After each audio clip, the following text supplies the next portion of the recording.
আসসালামু আলাইকুম এভরিওয়ান, কী অবস্থা সবার? তো আজকে সকালবেলা ঘুম থেকে উঠে সর্বপ্রথম নাস্তা করে নিয়েছি। আজকে নাস্তা বানাইনি, কিনে খেয়েছি। তো কালকে অনেকগুলো কাপড় চোপড় ধুয়ে দিয়েছিলাম, সেগুলো শুকিয়ে গিয়েছে। তো ভাবলাম আগে কাপড়গুলো সেট করে নিই, কারণ জায়গায় জায়গায় কাপড় চোপড় থাকলে ঘর বেশি নোংরা মনে হয়। তো এখানে আমি আমার হাজব্যান্ডের অনেকগুলো কাপড় কালকে ধুয়েছিলাম, তো এগুলো শুকিয়ে গিয়েছে। তো এখন এগুলো সুন্দর করে ভাঁজ করে জায়গাটা জায়গায় রেখে দিব। এগুলো ভাঁজ করতে করতে আমার হাজব্যান্ড আসলো, কি যেন বলে আবার চলে গেল। তো এই যে কালকে টিকটক করেছি নতুন জামা পরে, তো এটাও এখন ভাঁজ করে রেখে দিচ্ছি। মেয়েদের আর কি কাজ, অবসর সময়ে সুন্দর সুন্দর ড্রেস পরা, সাজা, নিজের সাথে নিজের সময় কাটানো, এই তো। আর কী বা করা যায়। যাই হোক, তো এখানে যত দ্রুত দেখাচ্ছে কাজ কি তত দ্রুত হয়? তত দ্রুত হয় না, কিন্তু সময় সাপেক্ষের জন্য টেনে টেনে কেটে কেটে দেখানো হয়।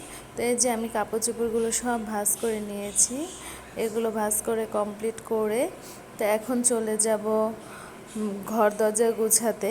তো এই ফাঁকে আমি এই কাজগুলো করতে করতে হাজব্যান্ড বাজারে চলে গেল। তো এই যে আমার কাপড়গুলো ভাঁজ করা হয়ে গিয়েছে, নিচে আরও ছিল, সেগুলো ভাঁজ করতে হবে।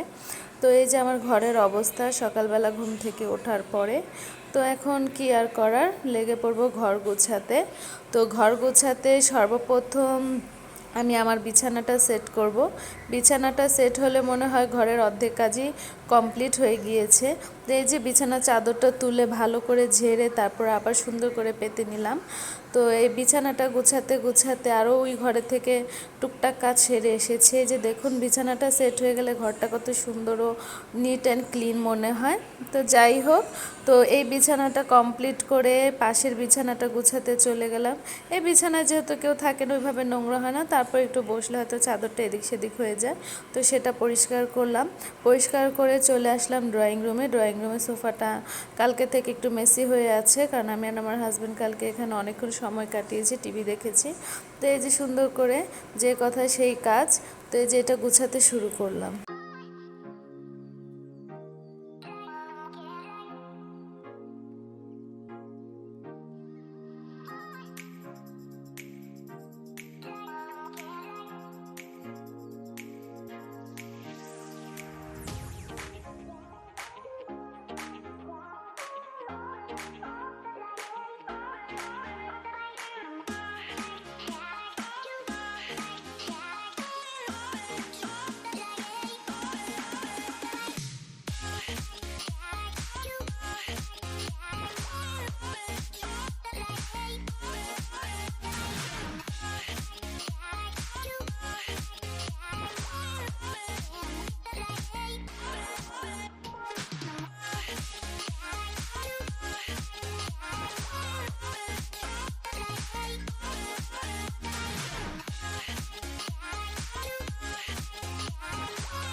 আমি আমার বাকি কাজগুলো সারতে সারতে হাজব্যান্ডে যে বাজার নিয়ে চলে এসেছে।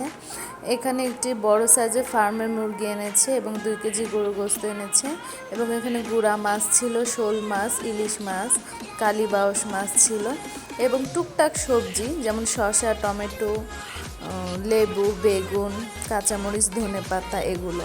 তো সর্বপ্রথম যেগুলো করছিলাম, মাছগুলো ঢেলে নিচ্ছিলাম, এবং অ্যাজ ইউজুয়াল আমার হাজব্যান্ড অলওয়েজ আমার সাথে কাজে হেল্প করে। তো সে আমাকে মাছ করতে সহযোগিতা করছিল। তো দুজন মিলে এখানে কথা বলছিলাম এবং মাছগুলো কেটে নিচ্ছিলাম।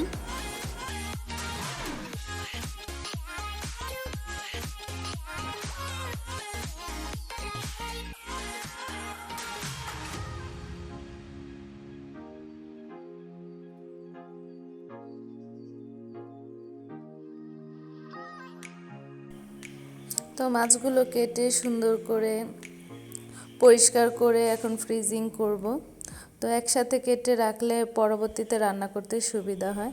তো সব কিছু করে ভাত খেয়ে বাইরে চলে গিয়েছিলাম, রাতে এসে রান্না করলাম ফুলকপি আলু দিয়ে শোল মাছ এবং ডাল, একটু মুরগির মাংস রান্না করেছিলাম। তো সবাই ভালো থাকবেন, সুস্থ থাকবেন, আমার জন্য দোয়া করবেন এবং আমি সবার জন্য দোয়া করি। তো আশা করি পাশে থাকবেন। ধন্যবাদ। আল্লাহ হাফেজ।